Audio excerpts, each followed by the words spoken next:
Olá, meus amigos. Espero que vocês tenham passado um Halloween muito bacana. Tenham comemorado o Soen, que para nós significa o nosso ano novo. E hoje eu estou aqui para comentar um pouquinho com vocês os últimos acontecimentos, que eu acredito que vale bastante a intenção. Eu não gosto de usar a palavra vale a pena, porque pena é prisão. Então eu gosto de dizer que vale a intenção da gente tentar ver as coisas sob uma ótica diferente. Ontem foi dia de finados, um dia que foi criado, né, para a gente se lembrar daqueles que se foram, mas tem mais, eu acho que um fundo muito mais comercial do que espiritual, porque você sempre se lembra daqueles que foram, porque eles ainda fazem parte da sua vida, aqueles que foram importantes, mesmo você não tenha passado coisas muito boas com eles, ou que tenha passado momentos muito bons, a gente sempre se lembra. E eu aproveito para comentar com vocês que luto não é só a perda de um ente querido ou de um conhecido. Nós temos vários tipos de lutos. Os empregos que você perdeu são lutos. Pessoas que você amava, que se afastaram da sua vida, mesmo que não seja uma perda por briga, são coisas naturais, né? As pessoas entram e saem das nossas vidas. Então, todas as perdas são consideradas lutos. E você vai viver um pouco esse tempo. Então, todo mundo passa pelos lutos. Animais que você perde, nossa, são perdas muito doloridas para nós. Então, você precisa viver esse luto para sair dele. Fingir que nada aconteceu é que vai te deixar sofrendo pela vida inteira. O luto tem um início e um fim. Então, aproveitando esse finados, eu aproveito para conversar com vocês que será que nós estamos vivendo plenamente? Porque algumas pessoas, em alguns momentos, eu, você, todo mundo, você já reparou que parece que a sua vida para por alguns momentos, por alguns segundos? Eu que sou taróloga, muita gente me pergunta por que a minha vida está fechada. O que é esse fechado? A pessoa tem a impressão que a vida dela não muda, que nada acontece, nem de bom e nem de ruim. Outras vezes só acontece de ruim. Então, o que é isso? Vamos tentar entender isso sobre um outro prisma, tirando esse lado do eu mereço, eu não mereço, do certo e do errado. Eu não acredito muito em respostas prontas. O Espiritismo tem muitas respostas prontas, e algumas que eu não concordo, outras que eu concordo, porque eu vivi a experiência.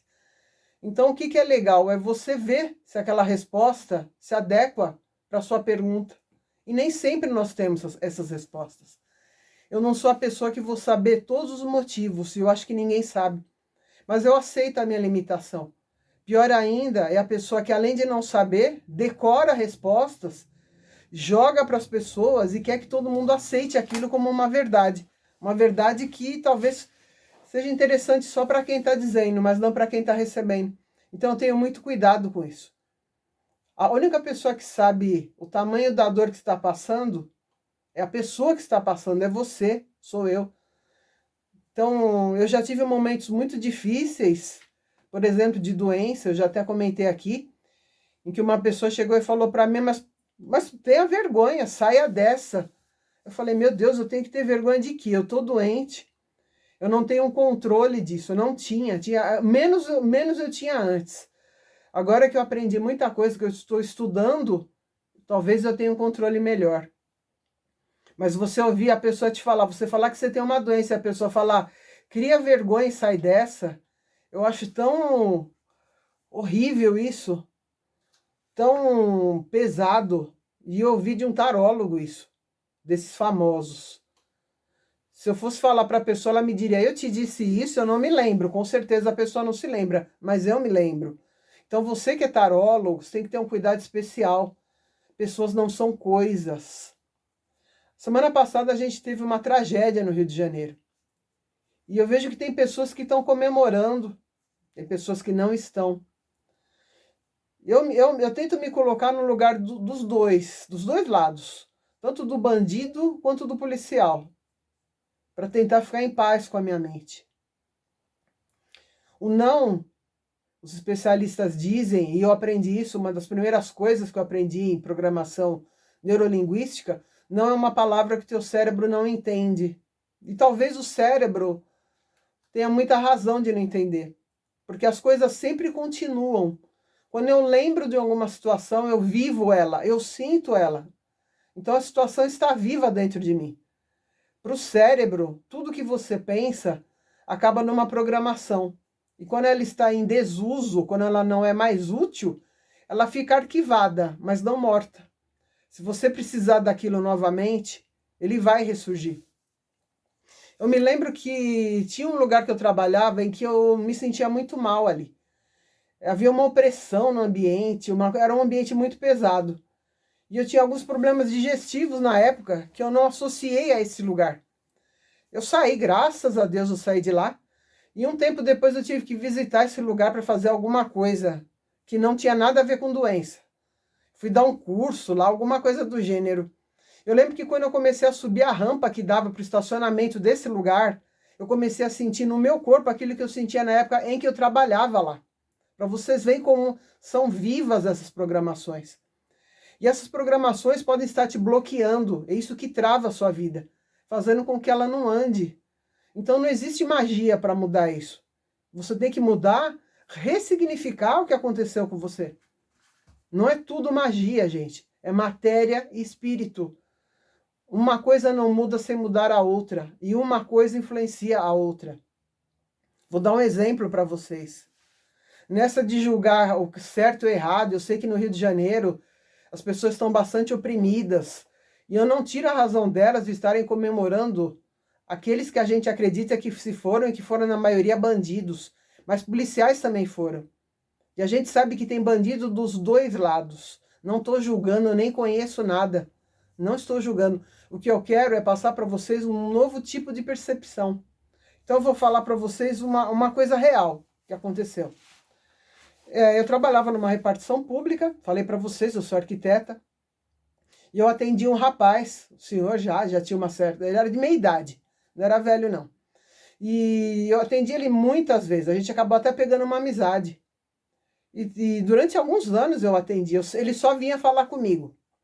Ele tinha um terreno muito grande, e essa área dele foi invadida pela população e também por um órgão público que abriu uma rua ali sem a permissão dele.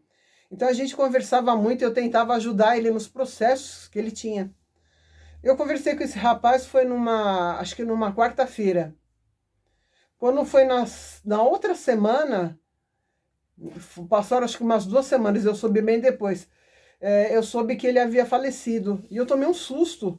Eu falei, mas como é possível isso? Eu falei com ele na quarta-feira. Aí aconteceu o seguinte, ele comprou uma moto. Eu falei com ele na quarta-feira. No domingo ele resolveu sair com essa moto.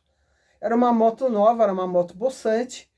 E ele não estava, pelo menos no momento, ele não estava dirigindo moto. Ele tinha o carro dele.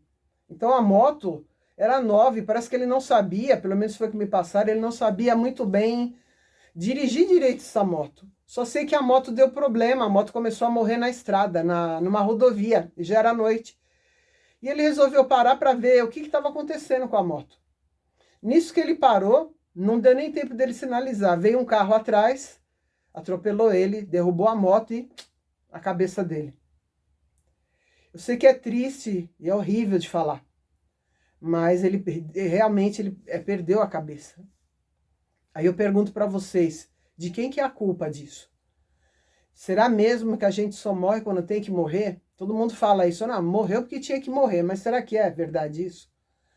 Porque eu já vi tanto, e vocês também, na televisão, tanto rico, homem, bem-nascido, que fez coisas horríveis, demora anos para ser condenado, e quando é condenado, a condenação é ficar na casa dele, porque todos eles têm uma doença, você deve ter reparado, todos.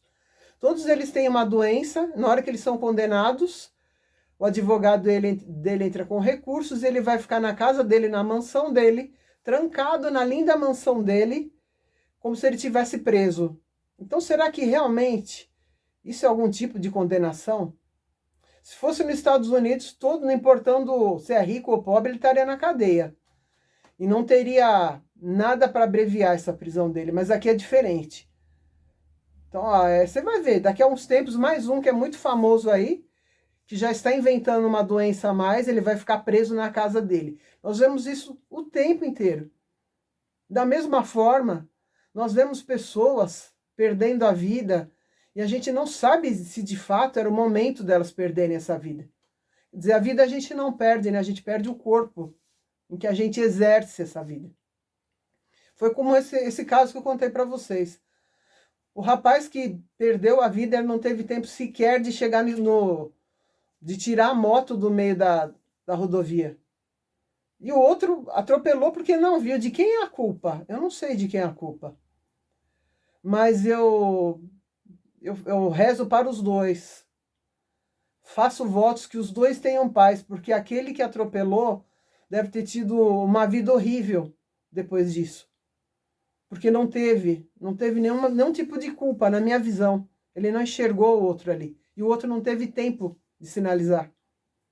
Então, se a gente começasse a pensar um pouco diferente, será que as nossas ideias não mudariam? Porque hoje ou amanhã você pode estar tanto na posição do bandido quanto do soldado.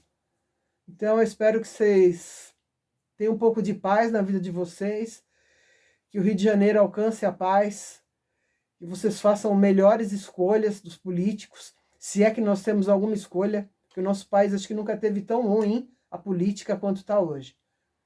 Que a gente consiga encontrar um pouco de paz e que, para mim, que estou começando um dos anos, né? Daqui a pouco a gente já está em novembro, o ano civil acaba novamente, mas que a gente já comece a se preparar para tendo novas ideias e que se a sua vida travou, seja por qual motivo foi, no passado, quando você era criança ou no presente, tenta ressignificar isso.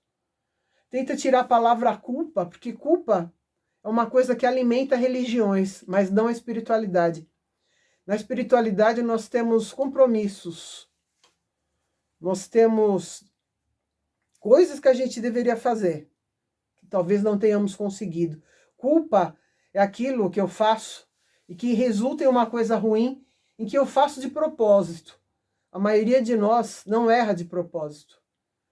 Então, que você ressignifique essas suas possibilidades. Porque nenhum ritual vai fazer mudar isso. Tem que ser você, de dentro para fora.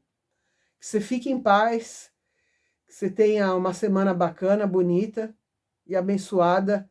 E que o nosso próximo ano que está chegando seja melhor do que esse que está indo embora. Eu quero aproveitar para falar para vocês que as pessoas curtiram bastante aquelas exposições que eu coloquei das minhas desventuras de Halloween, né? Várias coisas que aconteceram. Eu vou continuar contando para vocês algumas coisas que aconteceram comigo, assombrosas. Mas eu acho bacana que a gente não tenha uma visão só de assombração. Tem gente que fala de viagem astral e só conta essas viagens. São bacanas, mas a tua vida não vai melhorar. O que é legal é você ter uma ressignificação das coisas pelo lado espiritual. Esse é legal. Religioso é terrível. Religião só coloca um contra o outro. É sempre uma que quer ter mais razão, o Deus dela é melhor do que todos. Então eu quero aproveitar em dezembro para a gente comentar sobre a vida de Jesus, tão falada, mas sobre uma outra ótica, diferente, espiritual. Para ver se a gente muda um pouco, se a gente se une um pouquinho mais. Fica com Deus no teu coração, com a deusa, que te abençoe. Todos os seres divinos te abençoem. Que assim seja, blessed be. Fique em paz.